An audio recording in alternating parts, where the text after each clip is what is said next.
ꯑꯍꯥꯟꯕꯃꯛꯇꯗ ꯀꯪꯂꯩ ꯅ꯭ꯌꯨꯁꯄꯨ ꯌꯦꯡꯕꯤꯔꯤꯕ ꯈ꯭ꯋꯥꯏ ꯄꯨꯝꯅꯃꯛꯄꯨ ꯑꯕꯦꯁꯅꯥ ꯔꯥꯖꯀꯨꯃꯥꯔꯤꯅ ꯏꯀꯥꯏ ꯈꯨꯝꯅꯕ ꯎꯠꯆꯕꯒ ꯂꯣꯏꯅꯅ ꯈꯨꯔꯨꯝꯖꯔꯤ꯫ ꯆꯨꯔꯆꯥꯟꯄꯨꯔꯒꯤ ꯃꯊꯪꯗ ꯒꯕꯔꯅꯔꯅ ꯃꯣꯔꯦꯒꯤ ꯐꯤꯚꯝ ꯌꯦꯡꯁꯤꯟꯈ꯭ꯔꯦ꯫ ꯀꯟꯁꯇꯤꯇ꯭ꯌꯨꯁꯟꯒꯤ ꯑꯥꯔꯇꯤꯀꯜ 3ꯒꯤ ꯃꯈꯥꯗ ꯀꯨꯀꯤ ꯖꯣꯠꯁꯤꯡꯒꯤ ꯌꯨꯅꯤꯌꯟ ꯇꯦꯔꯤꯇꯣꯔꯤ ꯁꯦꯝꯕꯤꯌꯨ ꯍꯥꯏꯕ ꯃꯦꯃꯣꯔꯦꯟꯗꯝ ꯄꯤꯁꯤꯟꯈ꯭ꯔꯦ꯫ ꯊꯥ ꯑꯁꯤꯒꯤ 3ꯗ ꯃꯅꯤꯄꯨꯔꯒꯤ ꯒꯕꯔꯅꯔ ꯑꯣꯏꯅ ꯋꯥꯁꯛ ꯂꯧꯈꯤꯕ ꯑꯖꯌ ꯀꯨꯃꯥꯔ ꯚꯜꯂꯥꯅ ꯐꯝ ꯑꯁꯤ ꯄꯨꯔꯛꯄ ꯅꯨꯃꯤꯠ 5ꯅꯤ ꯁꯨꯔꯛꯄ ꯊꯥ ꯑꯁꯤꯒꯤ 7ꯇ ꯃꯍꯥꯛꯀꯤ ꯑꯍꯥꯟꯕ ꯆꯤꯡꯒꯤ ꯈꯣꯡꯆꯠ ꯑꯣꯏꯅ ꯆꯨꯔꯆꯥꯟꯄꯨꯔꯗ ꯆꯠꯇꯨꯅ ꯗꯤꯁꯇ꯭ꯔꯤꯛ ꯑꯗꯨꯗ ꯂꯩꯕ ꯆꯤꯡꯃꯤꯁꯤꯡꯒꯤ CSO ꯂꯨꯆꯤꯡꯕꯁꯤꯡꯒ ꯋꯥꯔꯤ ꯁꯥꯅꯈꯤꯕ, ꯔꯤꯂꯤꯐ ꯀꯦꯝꯞꯇ ꯆꯠꯇꯨꯅ ꯆꯪꯖꯐꯝ ꯂꯧꯔꯛꯂꯤꯕꯁꯤꯡꯒ ꯍꯛꯊꯦꯡꯅꯅ ꯎꯅꯈꯤꯕ ꯑꯃꯁꯨꯡ ꯆꯨꯔꯆꯥꯟꯄꯨꯔ ꯀꯣꯂꯦꯖꯇ ꯅꯧꯅ ꯁꯥꯒꯠꯄ IT ꯁꯦꯟꯇꯔ ꯑꯃ ꯁꯪꯒꯥꯔꯝꯂꯒ ꯍꯜꯂꯛꯄꯒꯤ ꯂꯝꯕꯤꯗ ꯃꯣꯏꯔꯥꯡꯒꯤ ꯆꯤꯡꯉꯨ ꯊꯥꯡꯖꯤꯡ ꯒꯦꯁ ꯍꯥꯎꯁꯇ ꯍꯥꯡꯕ ꯔꯤꯂꯤꯐ ꯀꯦꯝꯞꯇꯁꯨ ꯆꯪꯗꯨꯅ ꯔꯤꯂꯤꯐ ꯀꯦꯝꯞ ꯃꯦꯃꯣꯔꯤꯌꯦꯜꯁꯤꯡ ꯄꯤꯔꯝꯂꯒ ꯃꯇꯨꯡ ꯑꯅꯤꯔꯛ ꯁꯨꯕ ꯆꯤꯡꯒꯤ ꯈꯣꯡꯆꯠ ꯑꯣꯏꯅ ꯉꯁꯤ ꯃꯣꯔꯦꯗ ꯆꯠꯇꯨꯅ ꯃꯐꯝ ꯑꯗꯨꯒꯤ ꯐꯤꯕꯝꯁꯤꯡ ꯌꯦꯡꯁꯤꯟꯈ꯭ꯔꯦ꯫ ꯔꯥꯖ ꯚꯕꯟꯒꯤ ꯒꯕꯔꯅꯔ ꯁꯦꯀ꯭ꯔꯦꯇꯔꯤꯌꯦꯠꯇꯒꯤ ꯊꯣꯔꯛꯄ ꯆꯦꯔꯣꯜ ꯑꯃꯅ ꯍꯥꯏ ꯒꯕꯔꯅꯔꯅ ꯉꯁꯤ ꯃꯣꯔꯦꯗ ꯆꯠꯇꯨꯅ ꯃꯐꯝ ꯑꯗꯨꯗ ꯂꯩꯕ ꯏꯟꯇꯤꯒ꯭ꯔꯦꯇꯦꯗ ꯆꯦꯛꯄꯣꯁꯠ IPCꯒꯤ ꯊꯕꯛ ꯊꯧꯔꯝꯁꯤꯡ ꯌꯦꯡꯁꯤꯟꯈꯤ ꯑꯗꯨꯒ ꯂꯣꯏꯅ ꯂꯦꯟꯗ ꯁ꯭ꯄꯣꯔꯠꯁ ꯑꯣꯊꯣꯔꯤꯇꯤ ꯑꯣꯐ ꯏꯟꯗꯤꯌꯥꯒꯤ ꯑꯣꯐꯤꯁꯤꯌꯦꯜꯁꯤꯡꯅ ICPꯅ ꯄꯥꯏꯈꯠꯂꯤꯕ ꯊꯕꯛ ꯈꯨꯗꯤꯡꯃꯛ ꯊꯧꯔꯝꯁꯤꯡꯒꯤ ꯃꯇꯥꯡꯗ ꯄꯥꯎꯗꯝꯈꯤ꯫ ꯄꯨꯅꯦꯒꯤ ꯀꯣꯔꯠ ꯑꯃꯅ ꯔꯥꯍꯨꯜ ꯒꯥꯟꯙꯤꯕꯨ ꯕꯦꯜ ꯄꯤꯈ꯭ꯔꯦ꯫ ꯍꯤꯟꯗꯨꯇ꯭ꯌꯒꯤ ꯁꯛꯅꯥꯏꯔꯕ ꯃꯤꯑꯣꯏ ꯑꯃ ꯑꯣꯏꯔꯤꯕ ꯕꯤꯅꯥꯌꯛ ꯗꯥꯃꯣꯗꯔ ꯁꯕꯔꯀꯔꯒꯤ ꯆꯥꯗꯥ ꯅꯧꯗꯥ ꯑꯣꯏꯔꯤꯕ ꯁꯥꯍꯤꯇ꯭ꯌꯒꯤ ꯁꯕꯔꯀꯔꯅ ꯐꯥꯏꯜ ꯇꯧꯔꯛꯄ ꯀ꯭ꯔꯤꯃꯤꯅꯦꯜ ꯗꯤꯐꯦꯃꯦꯁꯟ ꯀꯦꯁ ꯑꯃꯗ ꯆꯦꯟꯅꯔꯤꯕ ꯂꯣꯛ ꯁꯚꯥꯒꯤ ꯑꯣꯄꯣꯖꯤꯁꯟ ꯂꯤꯗꯔ ꯑꯣꯏꯔꯤꯕ ꯀꯪꯒ꯭ꯔꯦꯁ MP ꯔꯥꯍꯨꯜ ꯒꯥꯟꯙꯤꯗ ꯄꯨꯅꯦꯗ ꯂꯩꯕ MP MLAꯁꯤꯡꯒꯤ ꯀꯣꯔꯠ ꯑꯃꯅ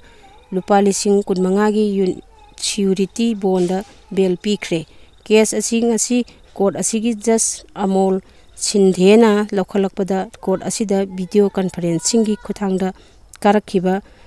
ꯔꯥꯍꯨꯜ ꯒꯥꯟꯙꯤꯅ ꯕꯦꯜ ꯄꯤꯕꯤꯅꯕ ꯄ꯭ꯔꯦꯌꯔ ꯇꯧꯔꯛꯄꯗꯒꯤ ꯀꯣꯔꯠꯅ ꯃꯍꯥꯛꯄꯨ ꯕꯦꯜ ꯄꯤꯈꯤꯕꯅꯤ꯫ ꯀꯦꯁ ꯑꯁꯤ ꯃꯍꯥꯛꯅ ꯃꯥꯔꯆ 2023ꯗ ꯂꯟꯗꯟꯗ ꯐꯣꯡꯗꯣꯛꯈꯤꯕ ꯋꯥꯐꯝꯒꯤ ꯃꯥꯌꯣꯛꯇ ꯐꯥꯏꯜ ꯇꯧꯔꯛꯈꯤꯕꯅꯤ꯫ ꯌꯦꯜꯍꯧꯃꯤꯗ ꯑꯣꯟꯁꯤꯟꯗꯨꯅ ꯂꯟꯗꯥꯔꯛꯂꯤꯕ ꯂꯝꯍꯦꯟꯕꯁꯤꯡꯅ ꯑꯎ-ꯑꯎꯕ ꯆꯤꯛꯂꯕ꯭ꯔꯥ?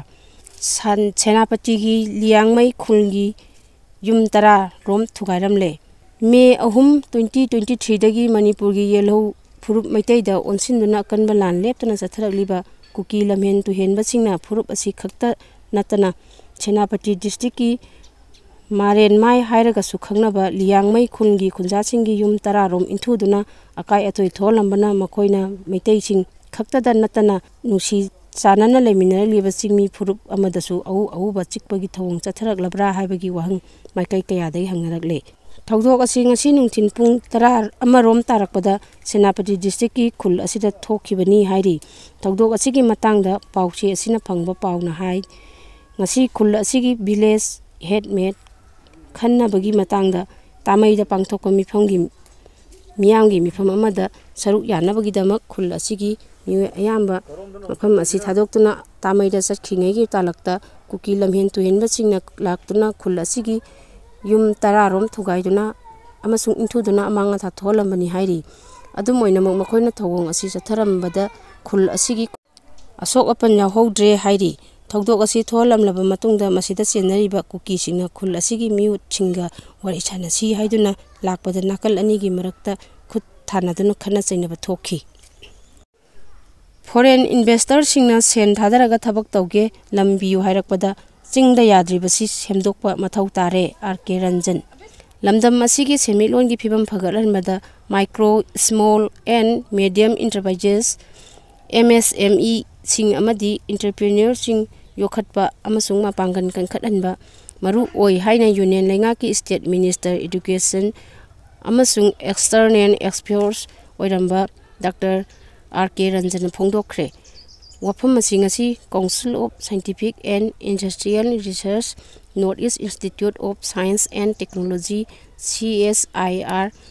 NEISTꯒꯤ ꯂꯝꯐꯦꯟꯄꯥꯠꯇ ꯂꯩꯕ ꯕ꯭ꯔꯥꯟꯁ ꯂꯦꯕꯣꯔꯦꯇꯔꯤꯗ ꯀꯨꯔꯥꯎ ꯍꯥꯔꯕꯦꯜꯁ ꯄ꯭ꯔꯥꯏꯚꯦꯠ ꯂꯤꯃꯤꯇꯦꯗꯅ ꯄꯨꯊꯣꯛꯄ ꯍꯥꯔꯕꯦꯜ ꯇꯤ ꯂꯣꯟꯆ ꯇꯧꯕꯒꯤ ꯊꯧꯔꯝꯗ ꯁꯔꯨꯛ ꯌꯥꯔꯗꯨꯅ ꯐꯣꯡꯗꯣꯛꯈꯤꯕꯅꯤ꯫ ꯊꯧꯔꯝ ꯑꯁꯤꯗ ꯃꯍꯥꯛꯅ ꯑꯊꯣꯏꯕ ꯃꯤꯊꯨꯡꯂꯦꯟ ꯑꯣꯏꯔꯒ ꯕ꯭ꯔꯥꯟꯁ ꯂꯦꯕꯣꯔꯦꯇꯔꯤ ꯑꯁꯤꯒꯤ ꯆꯤꯐ साइंटिस्ट डॉक्टर हुइड्रोम वीरकुमारना थौरम असिगी मयाई तंगबल लौखी जनवरी 13 डाइवर्स डे दा डाइवर्स सिंगना सिंथा लेपियु हराव कुमै तौबीगनु एम अनिल ममांगे सही सिंगदा पांगथोकपिखिबगम था असिगी 13 गी अयुक पुंग 10 तारकपदगी all Manipur road transport and motor cycle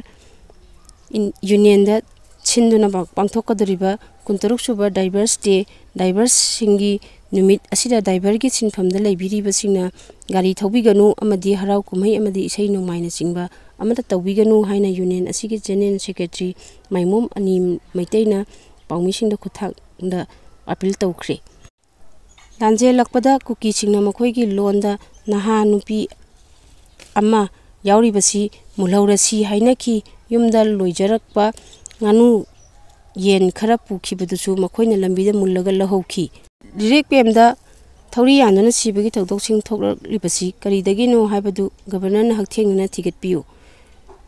May 2023 dagi horoklaga haujik chahi ani phajilakadoroba irang asina amusuk wahalekliba chairak-sida pochagi baman atia pakna wangkhalalibasi laingangna thubu matamda miyeng changbiu haina United Women Rights Depression UWRD gi member secretary mem sapran phongdokre